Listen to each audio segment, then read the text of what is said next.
کہ ہم اپنی زندگی میں کوئی بھی عمل کریں، ایک لمحے کے لیے اس عمل کو، اس فعل کو انجام دینے سے قبل تھوڑی دیر کے لیے توقف کر کے یہ سوچ و بچار کر لیں کہ کہیں ایسا نہ ہو کہ یہ عمل اللہ کی بارگاہ میں میری پکڑ کا باعث بن جائے اور اللہ رب العالمین کی ناراضگی کا یہ عمل باعث بن جائے۔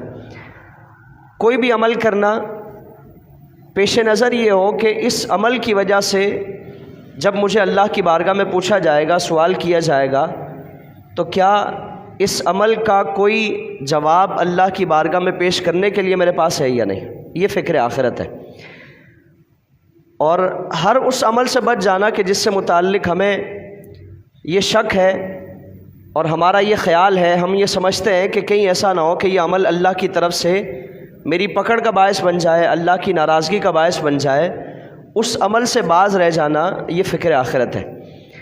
اور اسی کا قرآن کریم میں حکم بھی فرمایا گیا، اس کی فضیلت بھی بیان فرمائی گئی، تاکید فرمائی گئی کہ تم کوئی بھی عمل کرو، پیش نظر یہ ہونا چاہیے کہ اس میں اللہ رب العالمین کی رضا شامل ہے یا نہیں۔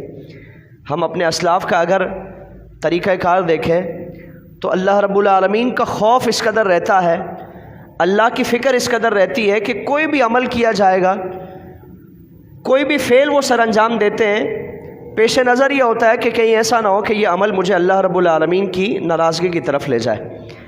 آج ہم اپنی زندگی کا محاسبہ کریں، اپنا جائزہ لیں اور فکر آخرت کا تصور پیدا کرنے کی کوشش کریں کہ ہمارے شب و روز کس کیفیت میں گزرتے ہیں، ہماری زندگی کس کیفیت میں گزرتی ہے۔ کیا وہ غفلت اور لاپرواہی کا شکار ہے، لاؤبالی پن ہے، غیر سنجیدگی ہے، اور گناہ ثواب کا جو تصور ہے ہم اس سے آزاد ہو کر اپنی زندگی گزارتے ہیں، یا پھر اس کیفیت میں زندگی گزرتی ہے کہ ہمارا ایک پیمانہ ہے، اس پیمانے کے مطابق ہم اپنی زندگی گزارتے ہیں اور ہر اس عمل کو اختیار کرتے ہیں جو اللہ رب العالمین کو راضی کرنے والا ہو، اللہ کے قریب کرنے والا ہو، اللہ رب العالمین کی رحمتوں کو اپنی طرف متوجہ کرنے والا ہو۔ اگر زندگی اس کیفیت میں گزرتی ہے تو یقیناً ہم مبارکباد کے مستحق ہیں، ہماری زندگی قابل قدر ہے، قابل تحسین ہے، قابل رشک ہے۔ اور خدا نخواستہ اگر زندگی اس کے برعکس گزرتی ہے، اور اگر ہم اپنے معاشرے کا، اپنے سمیت آس پاس کا جائزہ لیں تو یقینی صورتحال جو نظر آتی ہے وہ اکثریت اس میں مبتلا ہے کہ ہم اپنی زندگی میں فکر آخرت کا تصور بالکل ہی ختم کر چکے ہیں، اور کسی بھی عمل کو آغاز کرنے سے قبل یہ محاسبہ کرنا، جائزہ لینا کہ یہ عمل جائز ہے یا ناجائز، حرام ہے یا حلال، رب کو راضی کرنے والا ہے یا ناراض کرنے والا ہے، یہ تصور ہم اپنی زندگی سے بالکل نکال کر پھینک چکے ہیں۔ اور اسی کی نحوست ہے، اسی کی بے برکتی ہے کہ آج ہماری زندگیوں سے سکون ختم ہے، خوشیاں ختم ہے، حقیقی جو مسرت اور روحانیت اور کیف کا جو معاملہ ہے وہ ہماری زندگی میں نظر نہیں آتا۔ تو اسلاف نے ہمیں فکر آخرت کا جو تصور عطا فرمایا، قرآن کریم میں حضرت یوسف علیہ السلام کا تذکرہ ہے۔ حضرت یوسف علیہ السلام کے سامنے دو راستے ہیں، نبی زادے ہیں اور نبوت کی آغوش میں آپ نے تربیت پائی ہے، لیکن آپ کے سامنے آزمائشوں کا ایک کثیر سلسلہ ہمیں نظر آتا ہے۔ سب سے بدترین آزمائش اور سب سے بڑی آزمائش وہ زلیخا کی صورت میں آپ کے سامنے موجود ہے کہ جو جہاں حسن بھی ہے، خوبصورتی ہے، اور خوبصورتی ایسی کہ پوری زمانے میں، پورے مصر میں اس کی کوئی مثل موجود نہیں ہے، اس کی کوئی نظیر موجود نہیں ہے، اور پھر موقع بھی ہے، آپ کے پاس تمام حالات سازگار موجود ہیں، دعوت گناہ دی جاتی ہے، اور جس راستے سے وہ اندر داخل ہوتی ہے اس راستے کو بند کر دیا جاتا ہے، دروازے پہ پہرے ہیں، کوئی اندر آنے والا نہیں ہے، کوئی دیکھنے والا نہیں ہے، اور پھر آخر میں جس معبود باطل کی عبادت کی جاتی ہے، جس بت کی عبادت کی جاتی ہے، اس پر کپڑا بھی ڈال دیا جاتا ہے۔ حضرت یوسف علیہ السلام کو دعوت گناہ دی جاتی ہے کہ یوسف آ جاؤ، اب کوئی دیکھنے والا نہیں ہے، یہاں ایک بت رکھا تھا جس کی میں عبادت کرتی تھی، وہ بھی دیکھنے والا نہیں ہے، اس پر بھی کپڑا ڈال دیا ہے۔ فکر آخرت کیا ہے؟ حضرت یوسف علیہ السلام نے سمجھایا، اور آپ نے پوری دنیا کو یہ میسج دے دیا، یہ تربیت فرمائی۔ آپ نے فرمایا کہ تمہارا بت ایک کپڑا ڈالنے سے تمہارا یہ تصور ہے کہ وہ دیکھ نہیں سکتا، اب اس سے تم پوشیدہ ہو جاؤ گے تو وہ تمہارا عمل اس پر ظاہر نہیں ہے. میرا رب وہ ہے کہ 1000 پردوں میں چھپ کر بھی کوئی عمل کیا جائے گا اللہ رب العالمین اس سے ملاحظہ فرمانے والا ہے، اسے دیکھنے والا ہے. اور اسی تصور کی وجہ سے حضرت یوسف علیہ السلام وہاں سے پیچھے ہٹ جاتے. یہ فکر آخرت ہے کہ ہمارے سامنے گناہوں کے راستے موجود ہوں، حالات سارے سازگار ہوں، کوئی روک ٹوک کرنے والا نہیں ہے، اس کے باوجود تصور یہ طاری ہو جائے کہ رب دیکھنے والا ہے، اللہ رب العالمین ملاحظہ فرمانے والا ہے. اور اسی کی فضیلت قرآن کریم میں بیان فرمائی گئی.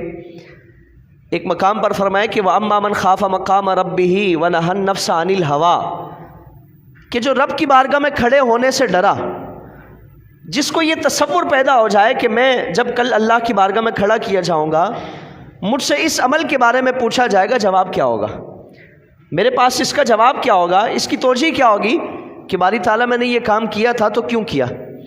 وَأَمَّا مَنْ خَافَ مَقَامَ رَبِّهِ، جو اپنے رب کی بارگاہ میں کھڑے ہونے سے ڈرے، وَنَهَى النَّفْسَ عَنِ الْهَوَىٰ، اور اپنے آپ کو نفسانی خواہشات سے روکے رکھے.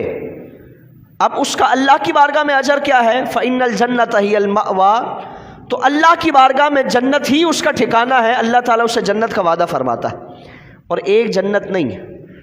سورہ رحمان ہم بار بار پڑھتے ہیں، سنتے ہیں، اور اس کی تلاوت و سماعت کا ہم بطور خاص اہتمام کرتے ہیں.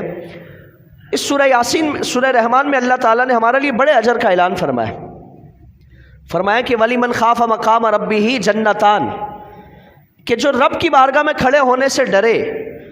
یہ تصور طاری ہو جائے کہ جب اللہ کی بارگاہ میں وہ کھڑا کیا جائے گا، جواب اس کے پاس کیا ہوگا. جب اس کے سارے اعمال اللہ کی بارگاہ میں پیش کیے جائیں گے، یہ عمل بھی اس کے سامنے پیش کیا جائے گا، اللہ کی بارگاہ میں جواب طلب کیا جائے گا.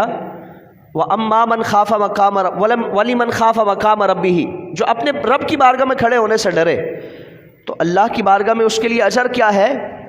ایک جنت نہیں، اللہ رب العالمین اس سے 2 جنتوں کا وعدہ فرماتا ہے کہ اللہ تعالیٰ اس سے 2 عظیم الشان جنتیں عطا فرمائے گا. جو اس تصور کی وجہ سے گناہ سے رک جاتا ہے، جو اس تصور کی وجہ سے ناپ تول میں کمی سے رک جاتا ہے، جو اس تصور کی وجہ سے رشوت لینے سے رک جاتا ہے، جو اس تصور کی وجہ سے بدکاری سے رک جاتا ہے، بد نظری سے رک جاتا ہے، گانے باجے سے رک جاتا ہے، لہو و لعب کے کاموں سے رک جاتا ہے، کہ یہ عمل اللہ رب العالمین ملاحظہ فرمانے والا ہے.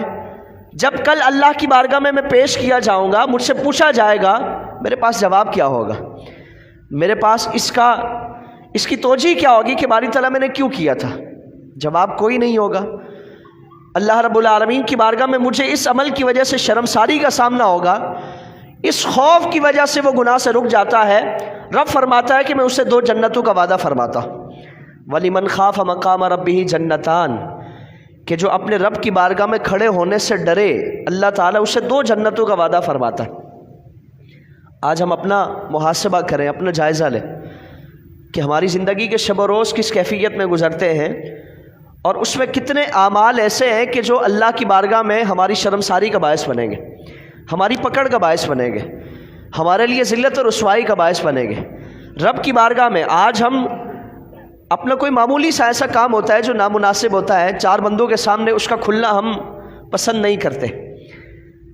ہم یہ پسند نہیں کرتے کہ ہماری چوری پکڑی جائے، ہم یہ پسند نہیں کرتے کہ ہمارا سود لینا دینا پکڑا جائے، ہم یہ پسند نہیں کرتے کہ ہم نے خدا نخواستہ کوئی برا عمل کیا ہے وہ کسی کے سامنے ظاہر ہو جائے. یہ 2-4 بندوں کے سامنے اپنا عمل فاش ہونا ہم پسند نہیں کرتے. تو ہم تصور کریں کہ پوری کائنات اللہ کی بارگاہ میں حاضر ہوگی، میں ہوں گا، میرا رب ہوگا، میرے رب کے پاس میرا سارا نامہ اعمال موجود ہوگا. کیا میں یہ گوارا کرتا ہوں کہ میرا سارا نامہ اعمال، سارے کرتوت پوری مخلوق کے سامنے میں پیش کیے جائے، پوری مخلوق میرے سامنے موجود ہو اور میرے پاس میرا نامہ اعمال پیش کیا جائے کہ تم نے فلاں فلاں فلاں فلاں کام کیے؟